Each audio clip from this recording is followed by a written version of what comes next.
Today I'm going to give you the basic guide into model making and where you should probably start.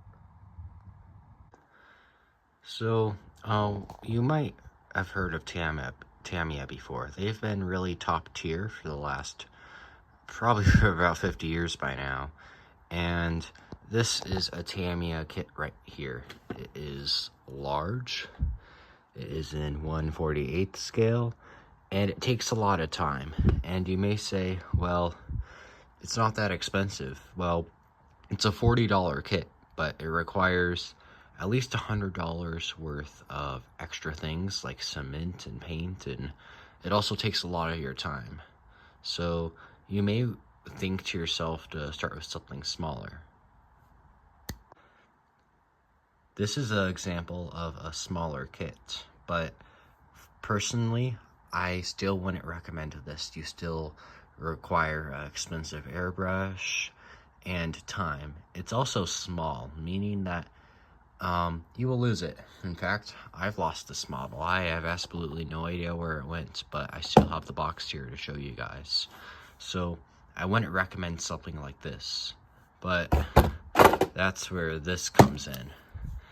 And when you work on this model, it's not going to look like this on the box because it comes with acrylic paint, poly cement, and a brush. That means that if you use this paint, the paint job will look like it's brushed, which is not the best for a sports car, but this is still excellent for a first-time beginner that have never gotten involved in things like this. Now for this kit, here's what I recommend. Plastic cement, you could get this for under $10. Masking tape, this is really cheap, it just depends. This was under $4. Black acrylic paint, but I'm going to use some of these paints for the interior details. These aren't necessary. I also recommend a spray paint of your choice. I'm using gold for polycarbonate. I know it would be ideal to use the paint that says for plastics, but this is what I have on hand. And for a beginner, it's not that important. And of course, you're going to need the model kit itself and a nail file. This is very important. And a sprue tool. You could find most of these in generic Amazon kits. I got this in a toolkit for my RC cars. So you're also going to need this. Now let's get to work.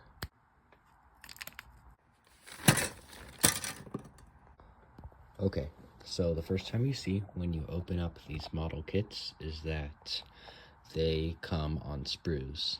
You're going to have to get used to this because this is how model kit companies roll. They're all on sprues. That's why this tool is important. I'll show you how to use this tool now.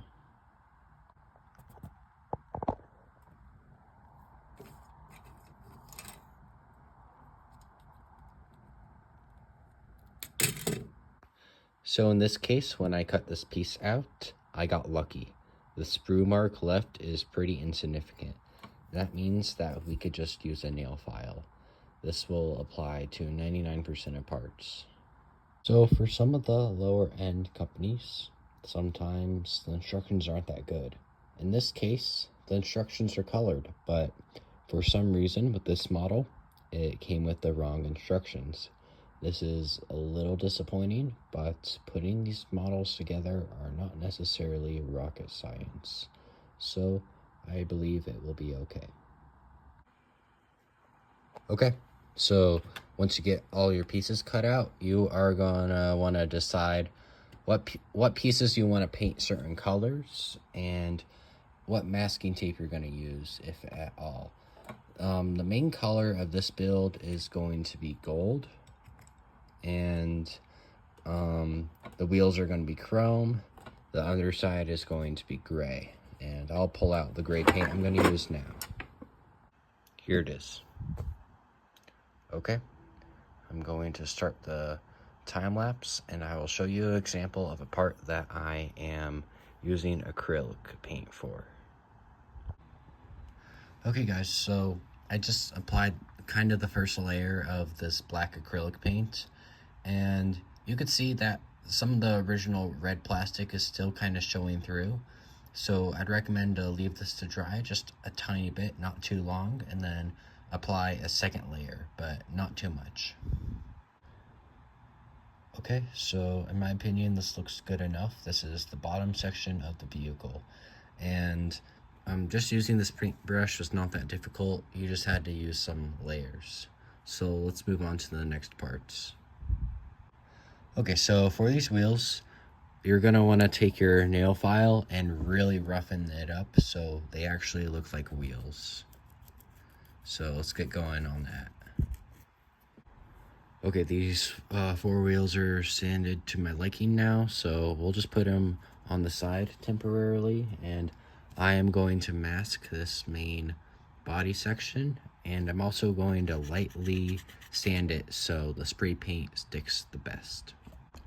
Okay, so my masking job is done. You can make fun of me for my choice, but this is just how I like it to look. Now I will show you how to get the best results when painting. Okay, so the first thing I'm going to recommend to you is a piece of cardboard to lay down. Next, run some warm water to help activate and loosen up the paint.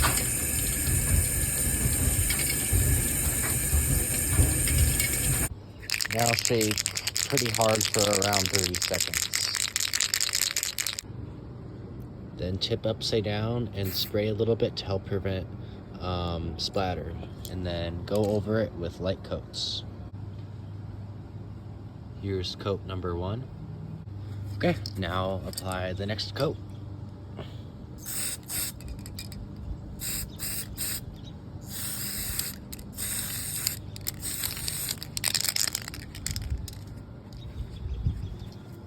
No puddles, just light, choppy coats.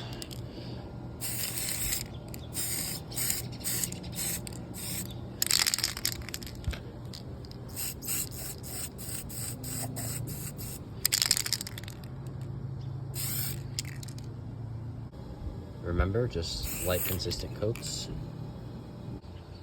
We'll let all these parts dry for just a little while.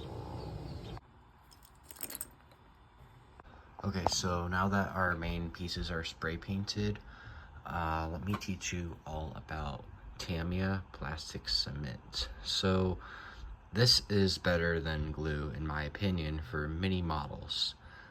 This glue only really bonds with the plastic that model makers use, and it leaves a lot less or not at all, no residue, unlike stuff like Gorilla Glue. So I'll show you an example on how to use this. It is good to dry fit some parts before you put them on. So for this, you're not going to need quite as much, but yeah, just kind of spread it around and I'm going to paint these seats green. I'm also gonna paint the steering wheel just black, and I'm gonna dry fit everything else, and I'll show you my final result. Alright guys, here is how our model turned out. Like and subscribe for more in-depth videos, or suggest what you would like to see in the comment section below. Alright, I'll see you guys.